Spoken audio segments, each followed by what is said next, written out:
আজি মে' মাহৰ 24 তাৰিখ 2024 চন মই যুগল কলিতাই কৈছোঁ ৱাশ্বিংটন বিশ্ববিদ্যালয়ৰ মাডমজিয়াৰ পৰা। এইটো সন্মুখত যিটো দেখিছে এইটো এটা পুথিভঁৰাল ঘৰ, বহুত দিন পুৰণা। এইটো কিজানি প্ৰায় 100 বছৰ 150 বছৰ হৈছে। এইটো অঞ্চলক কয় ৰেড স্কুৱেৰ বা ৰঙা বৰ্গ।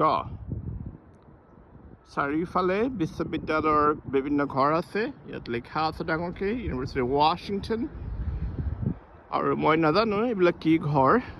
এটাত লিখা আছে গ' ডগছ মানে ইহঁতৰ চাগে খেলা ধূলাৰ দলটোৰ নাম।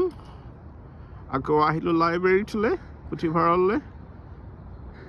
চব পুৰণা অট্টালিকাবোৰ, বিশ্ববিদ্যালয়ৰ ঘৰবোৰ, আৰু মাজতে এটা বিৰাট ডাঙৰ মজিয়া এখন আছে।